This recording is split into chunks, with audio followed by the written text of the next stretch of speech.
Hello and welcome back to 1138, 50 years of celebrating Lucasfilm. I am TI3900, and for the next hour, we're going to be talking with Paul Sun-Hyung Lee. I am here with my cohort. Hi, I'm Gina. I am, actually, where's my number? Over here. PSDZ11277. I'm with the Star Killer Garrison out of Pennsylvania, western part of Pennsylvania. And thank you for tuning in. We are so excited. If you haven't noticed, which you should by now, we are raising money for FIRST Robotics. FIRST is an amazing organization that goes from kids as early as 4 that are in the Lego League, going all the way up to 16, 17 that are in FIRST Robotics, where they're actually building droids and robots and competing, and it's just fascinating. They are all over the world. There are thousands of teams all over, and they compete. And what this does is it's part of the STEM program where these kids are learning engineering, business, all sorts of stuff. And these kids go on to become either engineers working at NASA. There's so much. So please consider donating.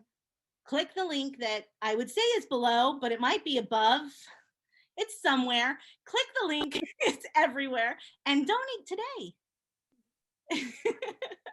So much, Gina. Well, we are so excited today to be joined by Polly out of Canada. Now, are you currently based in Canada, or are you here in the States now? No, I am based in Canada. I live in Toronto, but I'm being interviewed in Vancouver right now because I'm out here shooting another show. So I'm on West Coast time. Oh, fun. We sure appreciate you taking out some time of your day to join us. Since we are celebrating 50 years of Lucasfilm, I kind of want to start our conversation today talking about the inspiration of the movies that you watched when you were younger and how that brought you into acting. You were about 5 or 6 years old when A New Hope hit the theaters. What was your earliest memory of watching Star Wars? My earliest memory was my dad taking my sister and I to see that, and it was one of my first times in a movie theater, and not really knowing what to expect. And of course, from the opening crawl to the assault on the tent of 4, it was just, that blew my 5-year-old mind basically, and I was hooked. And it was just following that entire. I was only 5, so what do I know, right? But I'd never seen a story like that before. It was safe to say, and there's something about just that entire storyline of a young farm boy who wanted to do more and actually got swept up in this rebellion and became a hero. Really, really sort of resonated with me as a little kid, right? That was all that's what 5-year-olds sort of dream about doing. And so that started my lifelong journey in terms of my relationship with Star Wars and how it was always there at the significant sort of marking points of my life, because my dad took my sister and I to see A New Hope. Then my babysitter took my sister and I to see Empire Strikes Back. And then my sister and I were old enough to go by ourselves to see Return of the Jedi, right? So it was always sort of there as my life grew. Star Wars played a significant role in terms of those life markers. And through it all, really, it was my love for the storytelling, for the characters, for the the tech, the uniforms, the aesthetic, everything about Star Wars. Just I couldn't get enough of it. And read the comic books, and then you start into the expanded universe stuff and reading the novelizations and whatnot. And that just sort of led me into my lifelong sort of passion of storytelling, because they were fantastic stories that I really love to consume and sort of make up my own stories. And it wasn't just Star Wars that really piqued my curiosity and my interest in just overall storytelling. And I love different sci-fi franchises, from Star Trek to Lost in Space. And they can exist. You can be an Elvis fan, you can be a Beatles fan, you can like both. You can like Star Wars and Star Trek. But it really, and for me, it was just like, I loved growing up. My parents were immigrant parents, right? And so they were always working. And I was a latchkey kid with my sister. And, back in those days, you could leave your kids at home alone and nobody cared. And so my babysitter was the TV. And so that's how I learned how to speak English, really, because we spoke nothing but Korean at home. But I learned how to speak English by watching television shows. Wow, that's fascinating. And I consumed voraciously. I was like, a little mini cone head. I was just like consuming mass quantities. And, that also sort of fueled my imagination But the funny thing was, as much as I consumed, I never knew or thought that I could actually be on TV or be in the movies, because I never saw anybody who looked like me on the stage or the screen or any of that. And but it didn't really register with me. It was just something that it was just like, yeah, I love to tell stories and I can make up stories and other people can act these stories out, or I can write these stories or draw them out. And for a while, I wanted to be a cartoonist or an illustrator. And so it wasn't until university that I stumbled upon the acting program at University of Toronto. And that's when I suddenly realized that, oh, I can act. Like I can do that. Like I can train for that. And that's when I fell in love with the craft of acting, because I had no idea what it really was before. I just thought, everybody kind of goes, if you don't know what it is, you kind of go, oh, you just memorize a bunch of lines and you pretend. And that is, I mean, that's an element of it, but it is such an oversimplification of what performers and actors do. There's just so much more. When I discovered there was more to it, that's when I really started to fall in love with it, because it was like, oh, there's so much more to it, from the technical point of view, from breaking down your scripts to looking at beats to decisions, motivations. Like it's really, really cool stuff. And that really got me excited, because it was another level of storytelling that I never thought was available for me. And that's kind of what started it all, because I was not allowed to take drama in high school or go see plays or this or that. It wasn't until university, when it was on my own dime because I got a scholarship, that I was able to do all this stuff. And yeah, I haven't looked back since. So That's pretty cool. So yeah, you basically have to put your whole self into acting, right? yeah, Not like you said, not just memorizing lines or anything like that. You've got yeah. to really put your whole self into it. Yeah, and it was a lot of self-discovery too, because when I was in university, I learned stage acting, so it was theater, and the importance of body and physicality and linking everything all together. I mean, films technically it's a much different medium, because you can have that camera extremely close in on you. You can do different takes. There's different technical elements to it, and the craft is still, you still need to perform, but the difference between film and TV and theater is you don't have to hit the third balcony 300 feet away on TV. You've got a mic right there, and you've got as many takes as you want before they're happy. In theater, you rehearse, and if you miss that moment, You're you done. gotta push on, because the show goes, right. Like, it's all right. Let's keep going. Let's Yep. keep going. Right? So yeah, it's a different thing, but I just really loved that I was discovering so much about it, and it excited me. Like when you discover something new, I think everybody out there can relate to that. When you discover something new that you think is totally cool, you just want to just keep doing it and finding out more about it. And then when you find out that you enjoy doing it too, that's the key. Whether it comes to like cosplaying or prop building or going trooping or doing all these different things, like once you get a taste of it and you're like, I really like this, and there's more to it, and I want to learn more about it. I don't want to meet like-minded people who like the same things and hang out with them and do all these things. It's awesome. Well, so going on that real quick, you're a member of the 501st Legion as well. So where did you see the Legion for the first time? When did you go, oh my gosh, I can actually be a part of this and join and dress up too? Yeah, back in, and it's so funny, I was working at Blockbuster Video back in 1999, and it was just before the episode 1 was being released, and they had everybody lining up for months before. That was a phenomenon. And across the street from us, there was the York Cinemas, and people started lining up 3 weeks before the movie. The tickets weren't even going to be sold. And like I'm a huge Star Wars fan. I looked at it, I was like, okay, that's, you want to spend 3 weeks, it's like they will show it again, but that's cool. I get it. It's like Star Wars is coming back, right? So like they want to make an event for it. So I was like, awesome. Mm-hmm. And then a squad of stormtroopers showed up. They were members of the 501st. I'd never heard of them before. And they came into the store. And as like a Star Wars nerd, my jaw hit the floor. Just the level of accuracy. I mean, they looked like they stepped off the screen, and they were playing the part, and they were super friendly too. And it was just so cool.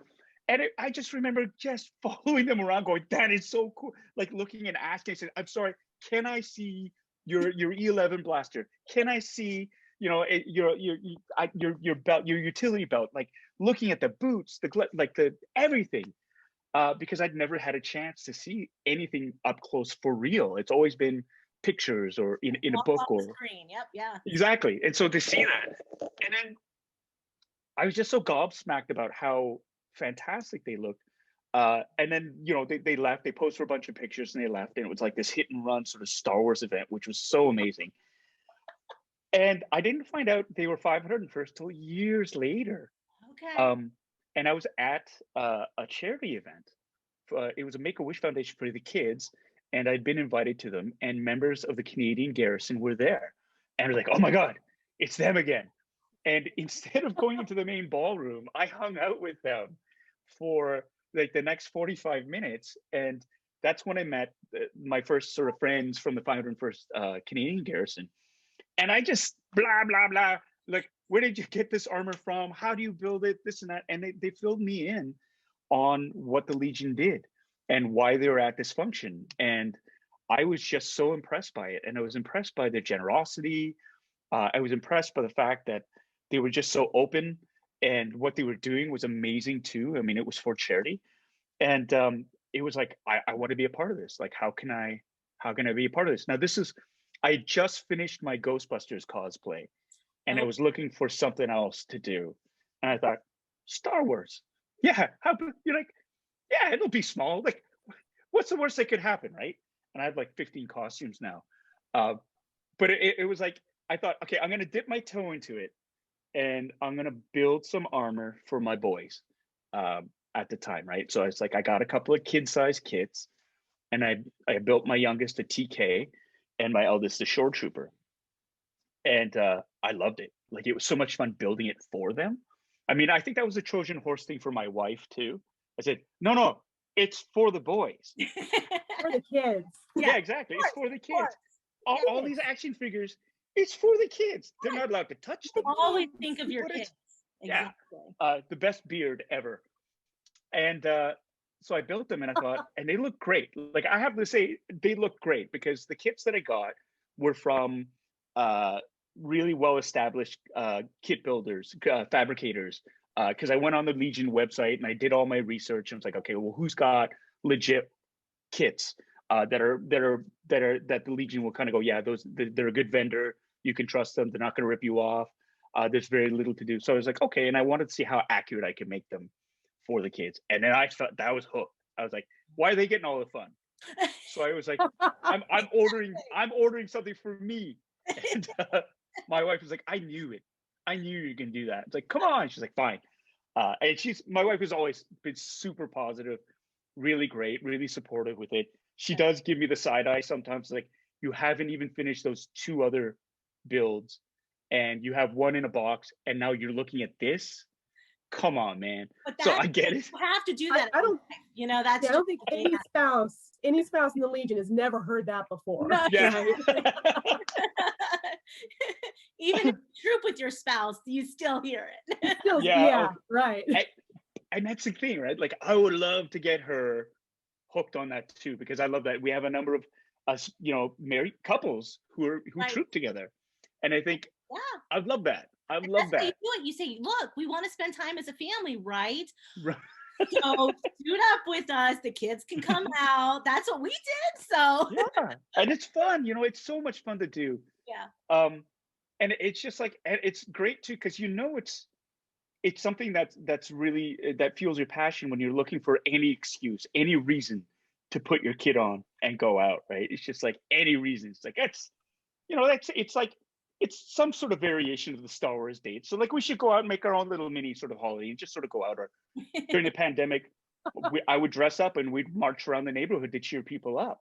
Right. Just to, and we went through to our hospital. I had a big sign that said, thank you, Michael Garron Hospital. You are the heroes we were looking for. And we went out all dressed up in cosplay. And so many people that's the other thing. When they see you in your costume, the smiles, that you just like, immediately people, they look and they go, oh my God. And it's that feeling of knowing that you've made somebody, you've surprised them, and you're making them smile, and you brought them back to that place. Exactly. Where they enjoy it. And that's for me, one of the strengths of the 501st as well, they do that and they raise money for very worthwhile charities. And they're filled with fantastic, generous people who are just so helpful as well, like generous with their time, with their advice. They will, if you need any sort of help, you'll have at least for the Canadian Garrison, I know if I throw something out there, say, hey, I need a little bit of help finding something out, I'll have at least a dozen responses of people wanting to help out. And that's community. Yeah. That's a strong community. That's family. So that's important. Yeah. Holly, everything you just said, I just want to cut that into a recruiting video for the Legion. Everything you said is so true. And you're Yes, so eloquent in the way that you said it. definitely. So- I think we should. I know, right? Yes. That's the best of the Legion. That is Yeah. the best of the Legion by far. Best of the I mean, we Legion. all have our favorite troops and everything, but and most of the time it's those that meant something to someone else, Mhm. So, yep. That feeling that you get from it, we call that the paycheck of the heart here in our garrison. I love That's that. great. We're not making any money doing this. It's I a love very, that. it Yeah. can be a very expensive hobby, but we get paid in It's worth hugs and every- Yep. other ways. Yeah. So you mentioned that you got started in this kind of because you wanted to get your kids involved. Are they still involved? How old are they, and how involved are they at this point? So my eldest just turned 17, so he's still not old enough yet to join the Almost Legion. Here. Just a year. He's almost there, and I'm really excited about that because he's a huge Star Wars nerd in his own right, and I love it because his wheelhouse is the prequel trilogy and the Clone Wars. Like I love him. I'm so proud of him because he's like, the Bad Batch is on. He's like, oh, and he's pointing stuff out, and I'm like, did you read about this beforehand? Because like that's an incredible pickup. He's like, no. And I realized, it's because he's a nerd. Like he loves this stuff, so he knows it, of course. So I love that about him. He's and so I'm really looking forward to being able to troop with him, and Yeah. and bring our armor and go out and do all that stuff because his heart is wonderful that way. My youngest, he loves being in costume for like 5 seconds, and then he's like, I can't run, I can't. He's 11 turning 12, and I think he just needs that mobility because he's one of those kids that needs to run. And he's got, like, the first time when I was test fitting his TK armor, the first thing he did was try to dance in it. And he loves to do that. And he's like, and you can hear the armor clacking against, that plastic, like clink, clink, clink, clink, clink. So I got to find, I think for him, a scout trooper would be perfect because you're Or a very Jawa. mobile. I'm just saying, or a I Jawa. know. My son, he was a Jawa for a few years. Then when he turned 18, got approved. There you go. You Okay, can that's a good dance, idea. You can do everything. So there you go. Okay. I think he'd love that. He loves that. So yeah, it's just the ability to be able to move. He likes, and again, because he loves the look of the armor. It's just when we go to cons and we're walking around, he's like, this is not fun to be in for long periods of time. And so it's like, yeah. So I got to find that sweet spot for him. But I think a Jawa, that might work, a Jawa costume. That's a great idea. So when your oldest finally turns 18 and submits his application, so my youngest stepson just became a member last month, and I didn't cry at his high school graduation. I didn't cry at his college graduation. When he texted me, he says, I just got my email saying I'm approved. I'm like, oh my gosh, I'm so proud. That parental pride came in. Yeah. What was his costume? What was his He costume? has done a Force Awakens Kylo Ren, and he Wow. looks phenomenal. And he is a chip off the old dad block. My husband used to build lightsabers on a lathe back in the day. Wow. And so Jaden grew up watching his dad build lightsabers. So when he got that, he didn't buy a Kylo Ren lightsaber. He bought all these different components and built a lightsaber. It was, and he built one. He's like, not good enough. So they scrapped it and started over and did a whole second one. Wow. I mean, and that's a pretty big one to get approved in for the first time. So I mean, right? that's pretty awesome. Yeah, but we have pictures of him when he's about 7 years old, just wearing his dad's chest plate, his stormtrooper chest plate, and just the arms because he's so tiny. Yeah. None of the rest of it fits. He's holding this gigantic E11 blaster. So cute. He's gonna see this and be like, I just turned 25. Why are you talking about me?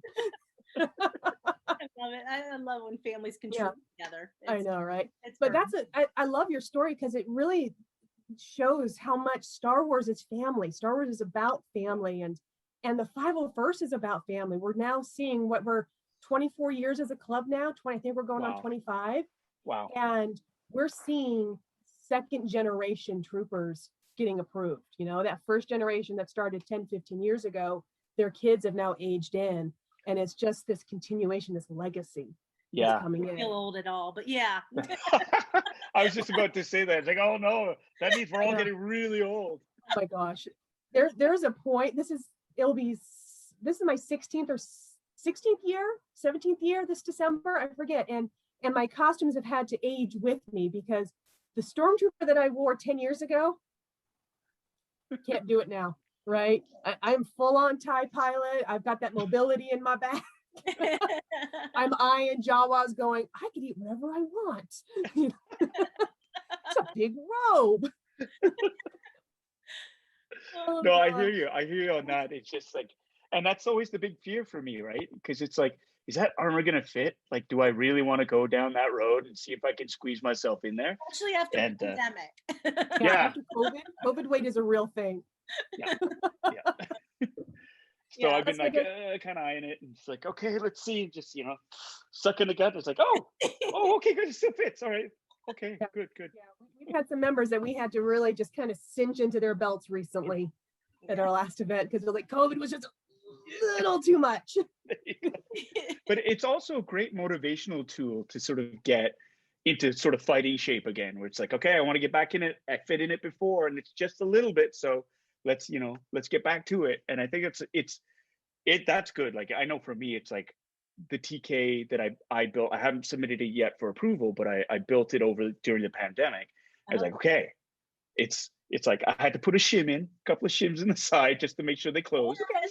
Yeah, but it was like, okay. And now I'm sort of like, I'm pretty sure I lost some weight beforehand, right? Like, I mean now, so I think it would fit even better, but it's still, for me, like, that's the motivation of, do I have that extra, like, ice cream, like serving an ice cream, or do I want to fit in? It's like, no. And I think about the armor, it's like, no, I want to be able to, like, really, I want it to fit better, right? And so it's like, okay, so it's a nice motivational thing. And then eat the ice cream. Well, there you go. And I've heard stories of people who want to join, and they've used that goal of fitting into stormtrooper armor to keep that motivation through their weight loss journey, so they can get to that point. Now, I would be remiss if we didn't point out the fact that the original stormtroopers were actually like ballet dancers, right? So like super skinny, and so the armor will always look disproportionate. I mean, if you're just a normal North American size, you need to buy bigger armor because it was literally, that's why they didn't look like they had armor on, because they were like sticks wearing the armor, right? So it's one thing to keep note.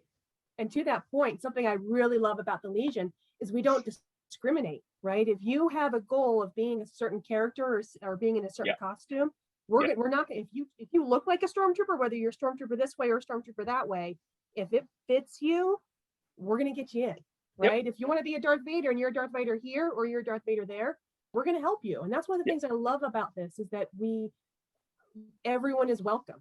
You don't have to look exactly like, you don't have to, I'm never going to be 115 pounds, right? It's just not going to happen. But I'm a 5'1" snow trooper. I'm here and everybody's here, but hey, it works. and that's what I love the most about it is when I see in a build thread, somebody saying, okay, I need some help, and everybody jumps on to sort of like, that's awesome. And they're there to help you out. And there's I've never seen, well, maybe you should think of a different car. I've never seen that. And you see cattiness like that in other groups sometimes. Like, it's very rare, but generally it's from somebody who has no idea what cosplay is all about. And that's what I love about the community in itself, right? It's about like total acceptance. And it's just like people saying, okay, so how do we get this to fit perfectly on you and then make you feel like $1 million? And I think that's, for me, it's because that's the same thing too. Like, I'm a husky guy as well, right? And so it's just like, if I want to be like that TK, it's like, well, I got to put shims in, otherwise I'm going to have like huge gaps on the sides. And it's just like, you go on and there are people who are helpful and there's no judgment. It's all like, okay, this is a great build thread for putting shims in, right? And it's like, oh, okay. And that's what it's about. Questions asked. It's just, this is Yeah. it. Yeah. I love it. Yeah. And something you also mentioned earlier is that when you were ready to join, you went to the experts, you talked to the folks in Canadian Garrison, and they helped you along that path. And when you have that help, you're able to get the costume quickly, you're able to get it so it's going to fit you properly. Because I think that's something a lot of people don't understand is the different armor makers. There's ones for bigger guys, there's ones for smaller guys, for taller guys, for shorter guys. And when you go to your local Garrison, they can help you find the one's going to fit you best. Don't go to eBay. Don't go, always go to the experts. Come talk to your local troopers. And those detachments have their own page. The detachments. Yeah. Jolly Roger detachment for all things pilot. And it's again, like you say, it is an invaluable resource that will save you money too, because like you say, it's an expensive hobby, and it sucks if you buy something off of eBay and you kind of research it, but then you get burned because it doesn't fit. And you go to the members of the Garrison, and I have found, like, without any sort of reasonable, there's no doubt, like, I've always had somebody from the Garrison say, hey, you want some help, we're here, ask. And that's what I love about it too. It's like, and they legit want you to be able to join or to find what you need. Like, they legit just want to help you be happy. Mm-hmm. And I love that. It's just, and they'll say, hey, like these are what other people have used. This is what I've used, and they open it. They don't say you must buy this, or they're not gatekeeping either. No. It's just so they provide you with options, or they say this is what I use. This is what worked. You might want to talk with this person here. They use that, but I've always heard too, if you have any other questions, just ask. Like they always say, just keep asking questions. It's never a bother. And I love that. Never a stupid question or anything. Right. I have yet to hear a stupid question about costuming. Exactly. No. There are zero stupid questions. Yeah. So really quickly, talking about costuming. So in the 501st, you have, is it 3 costumes? Is that right? You have an Imperial officer, a TIE pilot, then a reserve pilot? That's correct. Okay. Yeah, those are the 3. Right. I have to submit for approval. It was like a 24-hour build and it almost killed me. The Mandalorian Scout Trooper for just this past Halloween. Like I was like, oh my God, I almost killed myself. My wife almost killed herself helping me on that one because she's a seamstress in that. And so like big props to her for doing that. And then I have a Mud Trooper that I have to submit. I'm like 95% done on that one. I also have the staff officer uniform that I just need to submit to. So that's another couple more. And a TK, and you said. A TK, that's TK. Don't forget right. that one. Oh my God. And I also have a tank commander from Rogue One and ACT the same armor is just a different helmet from Rogue One as well. And oh my God, a TK, first order TK that's sitting in a box that I still need to I also have a first order TK sitting in a box. Okay. So I feel you on that. Mine's going to become a Phasma, but it is in a box. Mine is. It's like I look at you know what stopped me were the gaskets. I looked at the gaskets. How the hell am I? It's not an undersuit. Oh my God! And I got them from Teresa Nuthall, who's fantastic. Oh, I love Teresa. And so, yeah, Teresa. Shout out, Teresa. Yes, hey Teresa. And she has the because she's got her company, and then like they suffered a huge loss just recently too, right? Like the building across from them was engulfed in flames, and Teresa was recovering from like almost cutting her finger off too, doing some stuff. Yeah. But it's sort of like she, these are beautifully made and tailored, but I'm looking, I'm going, how am I supposed to put them on? And so I've just sort of put everything in a box. And I'll finish these and then I'll go back to that. But the lovely thing is a bunch of us in the Canadian Garrison bought them all together. And the pandemic stopped the armor parties. So once it starts up again, I think that's another thing I'm looking forward to is hanging out with my friends in the Garrison and just building stuff together, right? So armor parties are the best. Yeah. Wonderful community. And thank you so much for mentioning Teresa. When we're talking about Star Wars family and family in the 501st, we are at a point now where we are large enough and we have longevity enough in our membership that sometimes tragic things happen, like what happened with Teresa's storefront. And our members come together and support each other. Yep. You know, I joined the Legion right before Katie Johnson passed away. And so I was able to see how the Legion at that time was only about 3,000 or 4,000 people, and how we all rallied around Albin, our founder. And that has happened time and time again. Always. Ever since, where when one of us is hurting, we lift that person up. Yep. So, and I love that about our club. I do too. We're family. And no matter where you go in the world, I always tell people this: no matter where you go in the world, you're a phone call away from a local Legion member. Yeah. You know, I had a car breakdown in Arizona in the middle of nowhere, and the Dune Sea Garrison took care of me. Oh, It was like I got on the words. I'm like, I need help. that's incredible. I Yeah, love that. there. Oh my God, that's amazing. That's awesome. So talking a little bit about your costume. So you have the TIE pilot. Let's talk a little bit about the show that all the Star Wars fans know you from, right? It's a a little little bit show. about Just a a little. little show, right? It was on Disney Plus or something, right? It just, It's a boutique show. Yeah, just a little tiny. yeah, it's just, you know, you play an X-Wing pilot trained back. Traitor. And I'm obligated as a fellow Jolly Roger Squadron member. Do you consider yourself a traitor, going from TIE pilot to X-Wing pilot? You know, I'm kind of a sleeper agent. That's because Sleeper agent, I play both sides of the fence That's there. what I mean, we're he says he served during Alderaan. He didn't say what side, right? Oh. So Ah. I mean, he's a complicated guy, right? You know, I honestly, it's so funny too. Yeah, I think being a member of the 501st actually sort of pushed Filoni over the edge, because when what happened was in 2018, I was visiting Los Angeles for the first time ever. And it was for something called the Unforgettable Gala. It's a celebration by the Asian American community for Asian Americans that are in the media. And it's a big sort of awards gala. And I was invited down there because I'm in a show called Kim's Convenience, which was just, was pretty popular and great. Yeah, another little one. Another little one.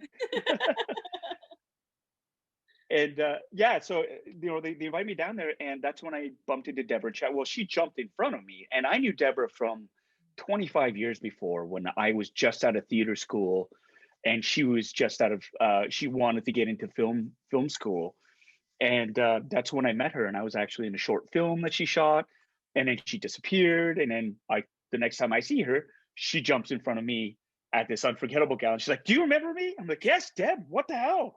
Like, and I hadn't seen her. I had no idea what she was doing. I said, "What are you?" It's like, "Oh my God, what are you doing?" And she said, "Well, that short film got me into Columbia Film School, and I became a director." I was like, "That's so cool." It's like, "Yeah." And so she was working. I said, "So what are you doing?" She's like, "Well, I'm working on The Mandalorian," and it was just like, "You what?" Here's my card. Yeah, it's like, "You should." It's like, "Have you heard of it?" It's like, "Shut up." It's like, "Yeah, have I heard of it?" "Yes." "Are you working on it?" "Yeah." And I just wanted to. I've been trying to find a way to get in touch with you, because Dave Filoni is a huge fan of your work on Kim's, and he wants to write something for you. And I was just like, "Get out!" Like, I mean, I swore. I'm not gonna swear now, but it was like a big like F you. Like, it was just like, "Come on!" And I grabbed her and I was like, "You do realize I have a number of Star Wars cosplay at home?" She's like, "Oh, show it to me." And so I show her my approval pics for the 500, like for my tie, my staff, my line officer, and all. And she's like, "Oh my God, you send them to me." So I send them to her, and she texts them to Filoni, and then he texts back. He's like, "These are great. He could just show up." I mean, he's joking. He's like, he could just show up show up on set in his costume, right? And that's yeah. What a great hire, right? You come prepared. It's just like, oh my God. But it was like, it was so amazing. I mean, I was just so blown away by the fact that somebody that I knew was working on Star Wars. But not only that, they were talking to Dave. I mean, she's working with Dave Filoni and Jon Favreau, and they're saying, "Oh yeah, we want to write something for him." I'm like, there's a short circuit that happens in your brain that kind of, you can't. It's like, okay, when did the, you know, it's a hidden camera show, and like, when do people come out and go, you ain't pranked, right? Yeah. And then to take it to that next level where it's like, to visit the set and to meet these giants, these heroes of mine. I'm just like, because I'm a fan, right? Mhm. And so I'm losing my mind to be able to be on set and watch them shoot, watch Deborah work and watch Dave work, and to see the volume up in person, and then to see Baby Grogu before it even dropped. And I remember seeing that going, what the hell is that? Like, this is going to melt the internet. And they're like, shh, don't tell anybody. I'm like, are you kidding? I'm not going to ruin this surprise for anybody. Like, it was like, that's it. It's going to break the internet when this thing drops. Right. And it was my God. So to be on a sort of ground level of that, just by pure ass luck, it feels like it was just like, and then to get that call 6 months later to say, hey, you know, Lucasfilm, they're asking for your availability. And I was like, yes, 1,000 times yes. Like, I don't care what I need to do. I'll blow up bridges. I will kidnap pets. I will do anything to do this thing, right? And I had no idea what the part was, because it was just like, it was a straight up offer. Yeah, and I was like, and then, but it's surrounded by a shroud of secrecy, because they know how awesome it is when audiences get surprised, right? And with Baby Grogu, I mean, they held that. They did it so well. No And one it's knew it so was funny coming. too. Yeah, and it's so funny too, because then everybody, it was kind of a victim of its own success, because everybody wanted one, but because they kept it so secret, did not develop or released any toys about it, right? And so like, they were kind of mad. It's like, well, we could have made all this money off of it. It's like, you'll still make that money. Oh yeah. But the reaction you got from the fan base is worth more than $1 billion, worth more than $1 trillion. Like, that is something that will, you know, that we're rarely surprised anymore as a fan base, because there are spoilers and leaks, and some people are very good about no spoilers. I won't even watch a trailer. I'm cheap. I'm like, there's something out there. What is it? I need to see it, right? I'm terrible that way. It's hard to stay away. Yeah. And so when something does genuinely catch everybody off guard, that's it. It's just, you kind of go, yeah, you remember when it used to be like that? When you would be surprised at the movies and kind of go, wow, that was amazing. It was such a shock. Rare anymore. You know? It really is. Yeah. That's one of the reasons why Star Wars did so well in '77, because no one knew going in Oh my God. what to expect. Yeah. I don't know if you've watched the original trailers on YouTube, but the original trailer would not have prepared you for that Imperial class Star Destroyer coming down across the screen. Nope. And, mind blowing. All right. So I wanted to ask you a little bit about your co-pilot. You have that Dave Filoni actually got to be your co-pilot to Captain Teva. Was he a good co-pilot? Like, well, technically I outrank him, which is hilarious, because Dave kept bringing that up. He kept saying, well, you know, you're the captain. So it's like, yeah, that's right. You listen to me. But, you know, it's funny because Dave, he really doesn't like being in front of the camera, which is hilarious. But I think part of him likes it enough that he puts himself in that position. But it was also like a great chance, like excuse for him to just sort of hang out and play a little bit too, right? Because he was reprising his role from season 1 and sort of bringing him up to season 2. And that was fun. Just sort of see, and Peyton Reed gave him such a hard time, which was awesome. I mean, we were there and we were supposed to be shooting the ice biters. And he's like, now give me a yee-haw. Like, yeah, play him like a big hillbilly. And he had Dave do all these things. And it's like, I knew none of that was going to be in the edit. They're just going to keep this all in a great big reel that they're going to drop on Dave at a certain point. But he's, I mean, it's great. He's just, Dave is like a nerd's nerd, and he finds ways of bringing, because he's so intelligent too, and he knows so much about the history and all the significance. And so any Easter egg that you might see, he and John are masters at layering those in, and not just for the sake of, wouldn't it be cool, but like it has some sort of significance. But then Dave goes another level deep on that, and he'll put little things that are important for him and sneak them on, and no one will ever see them, but you'll see that, like, he knows that they're there. And if you're part of the crew that day, or you see it, like, you know that is there. So he's like his R5 unit. He had a little yellow triangle on it, and that was because he's a huge Pittsburgh Penguins fan. Yeah. And so he's always got Carson's area. Yeah. So he's got that, right? So it's like this really cool stuff, and like, you know, his helmet game was upped from season 2, season 1, right? Season 2, he's got the gray with the wolf symbol on it, right? The trapper, and like, so he's really leveled up in that sense. And I think it's super cool. Like, I love that, and he is just, I mean, he's a great human being. He's like super sensitive to what the fans, you know, what they need. He doesn't always, he's not going to listen to everything the fans tell him to do. Like, he doesn't pander. Like, it's one of those things where he's like, there's a self-assuredness in terms of his storytelling and the choices that he makes. And that's what I love about it too. It's just like, with Dave, the story comes first, which is awesome. And I think he's done a great job so far. And it was just a lot of fun to hang out with him and shoot those scenes. So I think he was a good wingman for him. Yeah. I think it was a pretty, he specifically wrote a part. So I think that makes him a pretty good wingman. I think originally, they wanted Deb to reprise her role in it, but she was busy doing Obi-Wan. And so oh darn. like, yeah, who are you gonna get? And it's like, okay, come on, Dave, you gotta go in. So he went. Yeah, let's see. Be an X-Wing pilot for a day, direct Obi-Wan. Yeah. Very hard decision on that. That's a hard decision. That's a Sophie's choice for a Star Wars fan right there. Well, none of the directors wanted to actually act in it, though. I mean, that's the other thing about directors. A lot of them really don't want to be in, they'd rather be behind the camera than in front, right? So, but I think it's really nice that they were made to kind of do that anyways. It's a nice tip of the hat to them, I think, from season 1.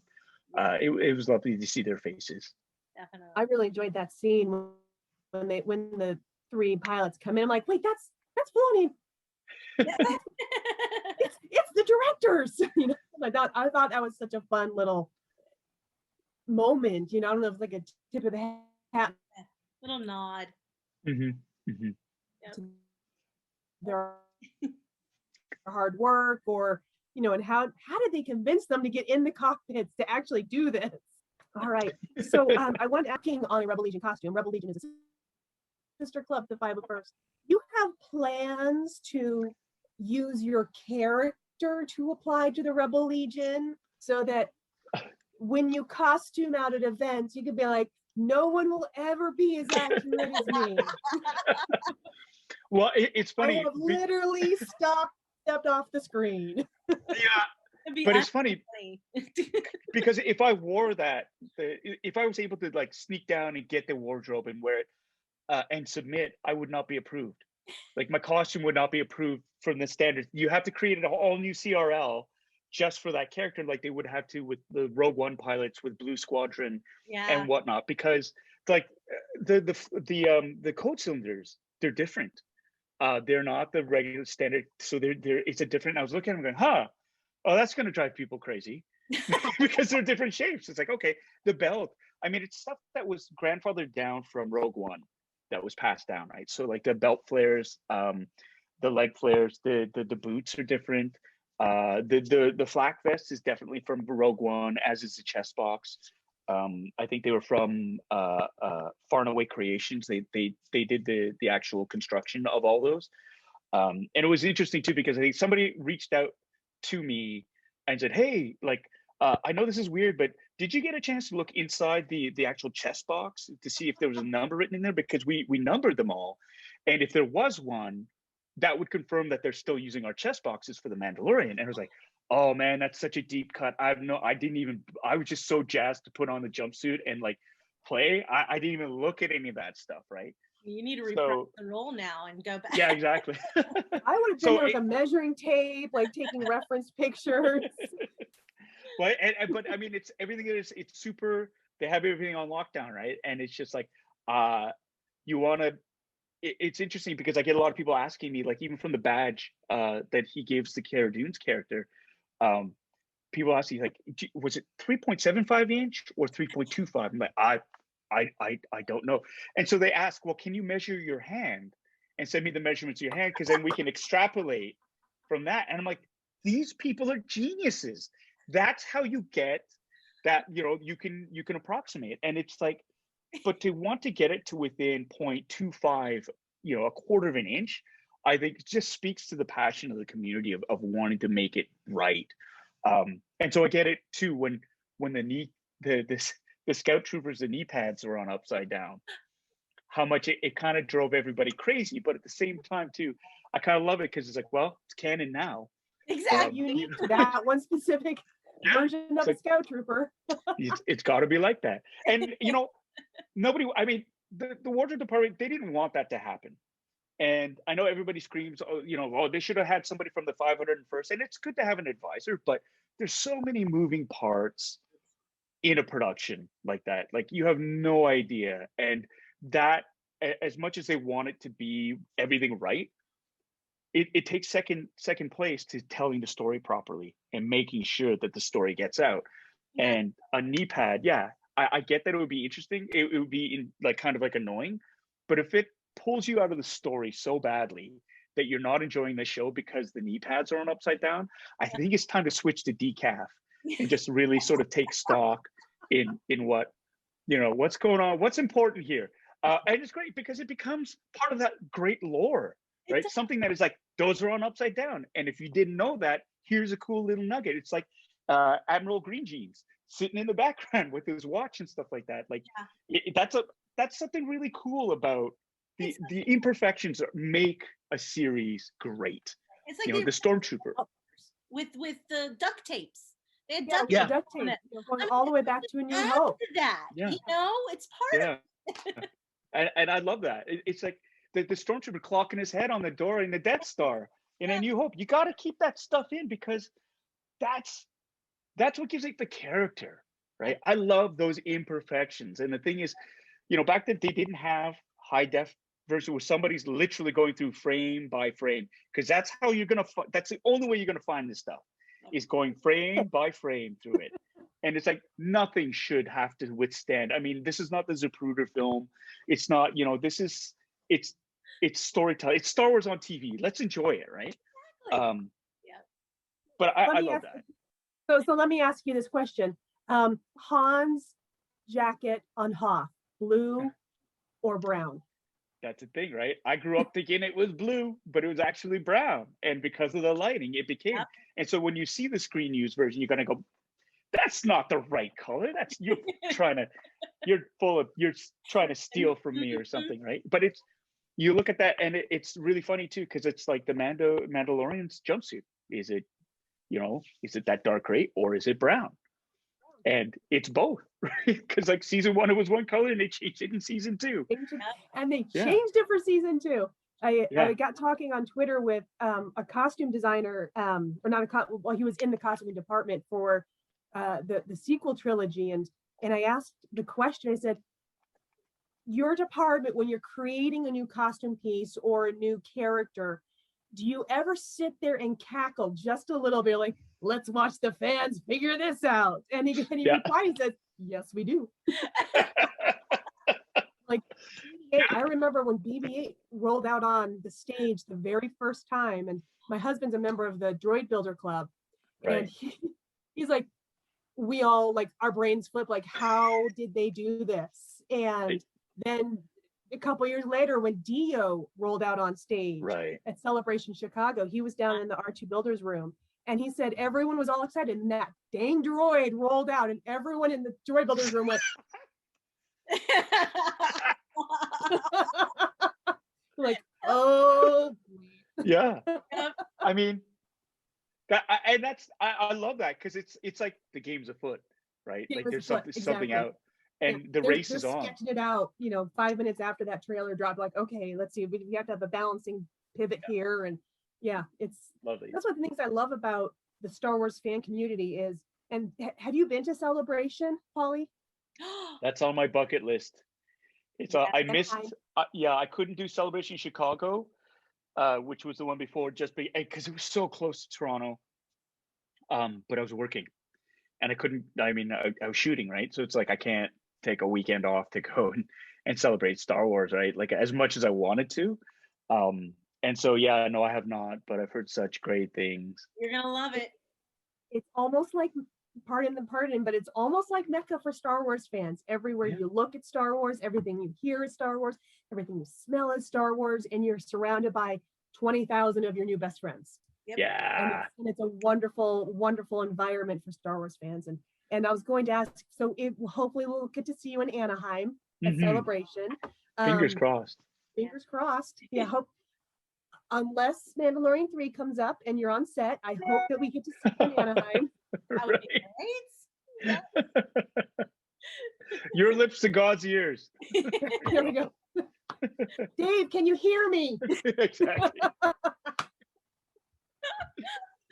In Filoni we trust. In Filoni Yes. we trust. That's right. Yep. Yes.